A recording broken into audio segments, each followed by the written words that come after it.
Assalamualaikum warahmatullahi wabarakatuh. Nama saya Iqbal. Di sini saya pembudidaya ikan patin. Daerah kita berlokasi di Kayu Agung, Kabupaten Ogan Komering Ilir, Sumatera Selatan. Sebelum saya memulai usaha ini, saya bekerja di salah satu perbankan di Indonesia, BUMN.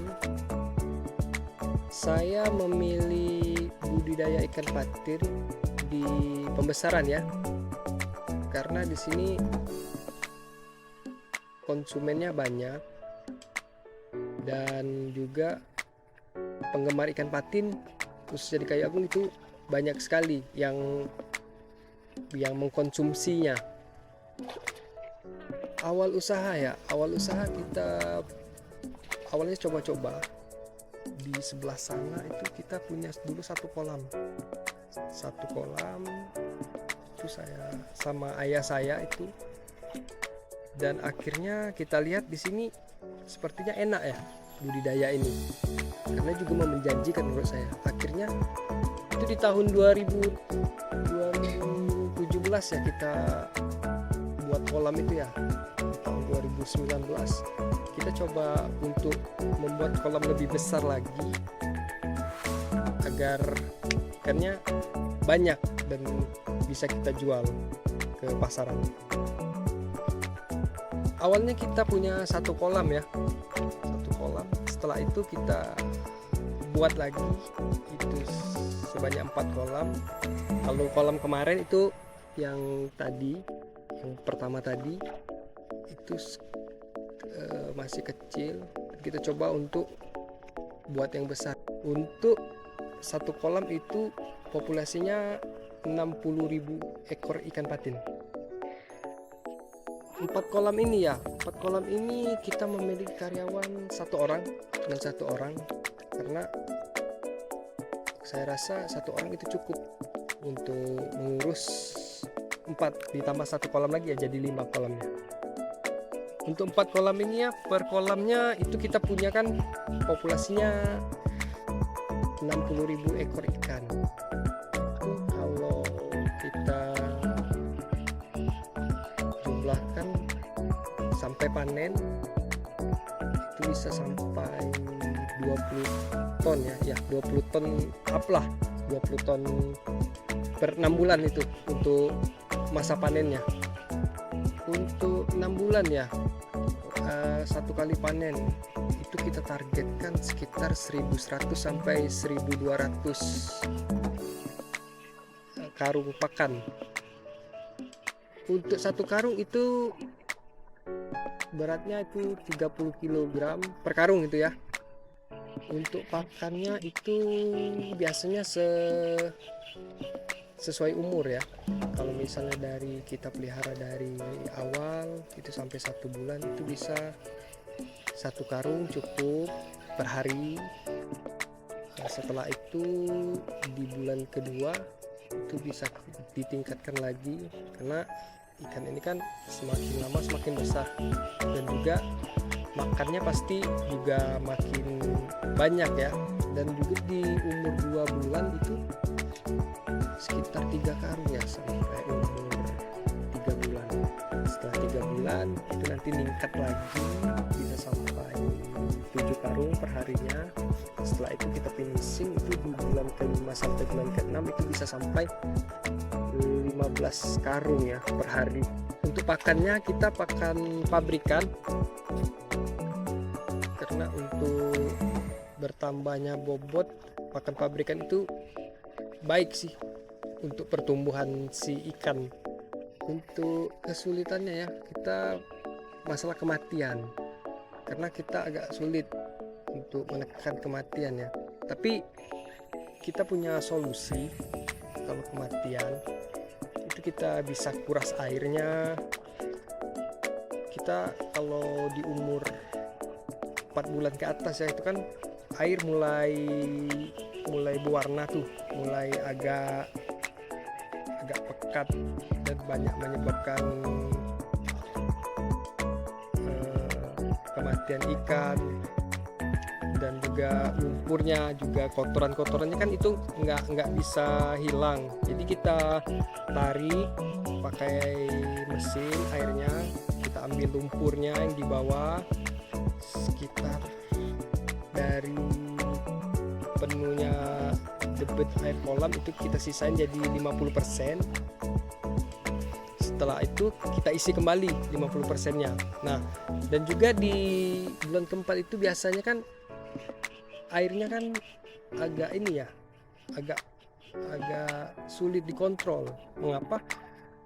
Karena banyak faktor makanan, faktor kotoran ikan yang mengendap di dasar dan menyebabkan ikan itu terjadi kematian. Untuk pembudidayaan itu di umur 0, biasanya kalau kita di sini itu kita waringin dulu, kasih waring, itu kita bagi yang 60.000 ekor tadi, kita buat sekitar berapa waring kita bagi dari umur kecil, itu dari 0 sampai 1 bulan kita rawat di dalam waring. Karena ikan kalau misalnya masih kecil itu kita sulit untuk memberinya makan, kan suka berpencar tuh, jadi ikannya nggak makan semua. Dengan adanya waring tadi ikan kumpul. Setelah kumpul ikan kan lama-kelamaan sudah besar, dan di umur 1 bulan itu baru kita lepaskan. Nanti kita kasih makan. Itu semua ikan tuh kalau udah 1 bulan tuh sudah lincah semua ya, sudah bisa cari makan. Karena ikan itu pakai bau,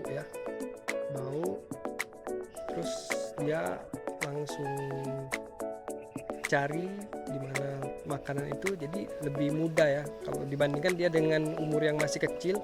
Dia belum tahu yang mana yang makanan. Untuk prebiotik kita biasanya untuk kolam sebesar ini kita pakai 1 botol ya, dalam bentuk botolan. Tapi dicampur air dulu. Sebelumnya kita campur air baru kita tuangkan ke kolam tersebut. Untuk 1 botol itu kita nggak terlalu sering sih, palingan 1 bulan kita pakai. Tapi kalau misalnya ikannya lagi nggak sehat, itu bisa juga kita pakaikan untuk kolamnya, karena juga kan menjaga ikan tetap sehat.